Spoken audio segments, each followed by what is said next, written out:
Le Seigneur ne s'est pas dépouillé de sa divinité, mais plutôt dédroit de sa divinité. Il affronta tout, dans tous les domaines, sous une forme et une force concentrées, et en tant qu'homme, et sans une seule défaillance. Il triompha pour l'homme, il remonta sur le trône, dans le mérite d'un triomphe complet, sur toutes les forces que l'homme ait jamais eu à rencontrer. Et cela à la satisfaction de Dieu.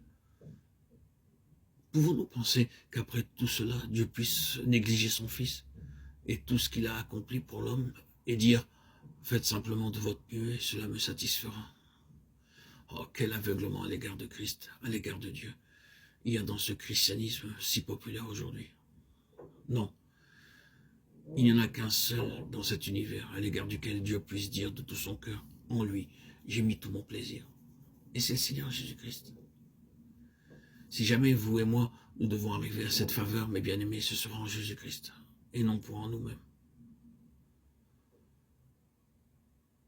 Lorsque nous aurons appris cela, ou lorsque cette part de notre éducation aura été commencée, c'est alors que le Saint-Esprit pourra se mettre à l'œuvre, qui doit nous rendre conformes à l'image du Fils de Dieu. Nous avons vu les leçons que les disciples eurent à apprendre. À travers les mois et les années, ils en arrivèrent à se rendre compte de la totale différence qu'il y avait entre lui et eux-mêmes. Puis, ils en vinrent à désespérer à cet égard. Ce que le Seigneur voulait pour eux, il avait tout prévu.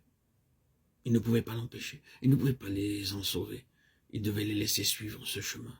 Et tout à la fin, alors qu'ils protestent hautement de leur loyauté, de leur fidélité, de leur endurance et de l'attitude qu'ils garderont lorsqu'ils auront mis à l'épreuve, il leur dit à tous, vous croyez maintenant, voici que l'heure vient, elle est déjà venue, où vous serez dispersés chacun de son côté, et vous me laisserez seul. Jean 16, 31, 32. Et il dit en particulier à l'un d'eux, le coq ne chantera pas que tu ne m'aies renié 3 fois. Jean 13, 38. Quels devaient être les sentiments de ces hommes quand il fut crucifié, alors qu'ils s'étaient tous enfuis et l'avaient laissé seul, et que l'un d'entre eux l'avait renié.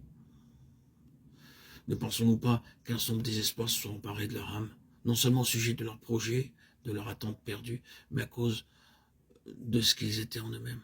Oui, et cependant, ils avaient dû le permettre. Ils n'avaient pu faire un seul pas pour l'empêcher. C'était nécessaire. Et vous et moi, nous aurons à suivre le même chemin, si nous sommes dans la même école. C'est essentiel. Aucune œuvre constructive ne peut se faire tant que cela n'aura pas bien pénétré en nous. Oui, cela semble terrible, et cependant, cela devrait nous encourager.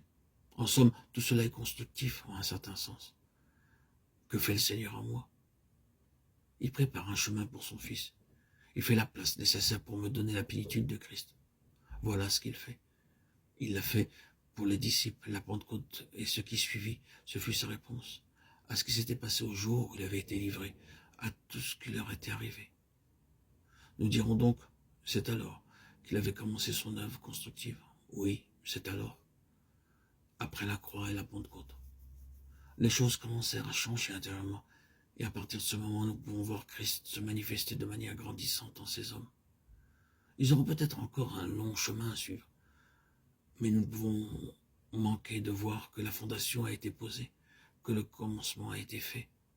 Il y a une différence, et la différence ne consiste pas dans le fait qu'ils sont nécessairement des hommes changés, mais plutôt que Christ, en eux, surpasse désormais ce qu'ils sont par nature. Ce n'est pas qu'ils soient devenus tellement meilleurs, mais c'est que Christ, en eux, est devenu une puissance beaucoup plus réelle. Ce sera tout ce que nous dirons pour le moment. Courbons nos cœurs. Soumettons-nous aujourd'hui. C'est l'école de Christ. Je sais combien cela est dur. Dur pour ce vieil homme qui a tant de peine à mourir, qui se soumet avec tant de difficultés. Toute notre éducation, tout notre enseignement aurait peut-être été tout autre. Nous sommes entrés dans ce terrible héritage de l'humanisme. Être ce que je puis être de meilleur, être le meilleur possible. Il nous faut accepter ce que je dis dans le sens où je le dis. Personne ne pensera que nous puissions nous laisser aller à la souciance, à la négligence, que nous puissions nous contenter de ce qu'il y a de plus mauvais, ni de ce qui est moindre que le meilleur, simplement à cause de ce que je viens de dire. Nous savons de quoi nous parlons. Dans le meilleur de ce que nous sommes, nous ne pouvons jamais franchir l'abîme qui sépare l'homme de Jésus-Christ. Non, cet abîme demeure. Et le seul moyen de le franchir, c'est de mourir et d'être ressuscité d'entre les morts. Mais c'est là, pour le moment, une autre question.